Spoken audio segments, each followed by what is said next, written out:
All right, guys, last week we talked extensively about the rumors that were swirling on Thierry Henry, CF Montreal's head coach, and how he was the front runner to take over for Bournemouth right now, who's in the championship.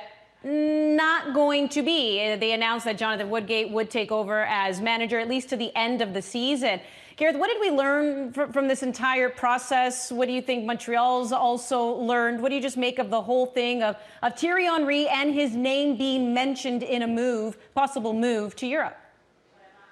Well, what I think Montreal have learned is they got to keep stories like this under wraps. Even if their coach or someone from their club is going on and pursuing another job somewhere else, they just need to keep it under wraps, because now it's provided a little bit of an awkward context heading into the regular season. Something is going to be said at some point. Thierry Henry is going to have to address this issue, which certainly doesn't look good on him or the club right now. I've said it before, I'll say it again. I don't blame Henry for pursuing a move. I think that any coach in Major League Soccer, if they had the opportunity to be within touching distance of coaching in the Premier League, I think that the vast majority, if not all of them, would take that option.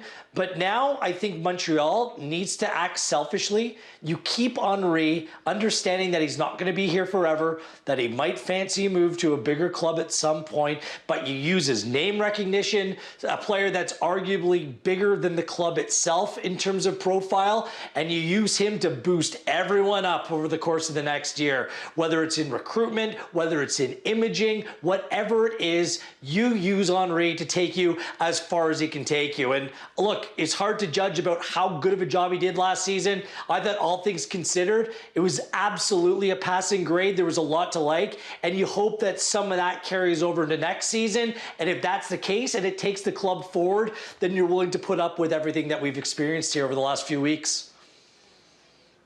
Yeah, I think the biggest lesson you learn if you're Montreal is that you have to be prepared for this to happen at some point. And you have to have a succession plan there that's ready to go if it does happen. Because, you know, for me coming out of this, there's more questions than answers. Why did Bournemouth go for Thierry Henry in the first place? You know, I don't think that's something that they just did unprompted.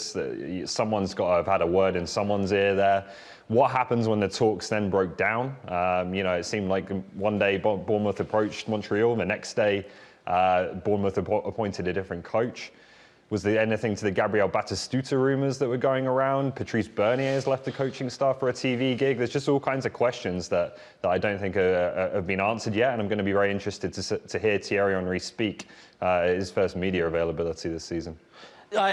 I just wanted to say that I've been told by presidents of clubs and people that run football clubs around North America that there's more intermediaries, like people that are there on behalf, trying to represent people. Some of them not even are direct contacts with the people involved, but there's more people sniffing around opportunity in the game now than never. So part of this might have been completely blown out of proportion. And once the dollars and cents get pushed out there, what it would have cost to take Henry and all of his people and bring them to Bournemouth, it might have not just made financial sense for the club at that point. But something to keep in mind, it might not just be Thierry Henry. It might be some people that are apparently around him that facilitate moves like this.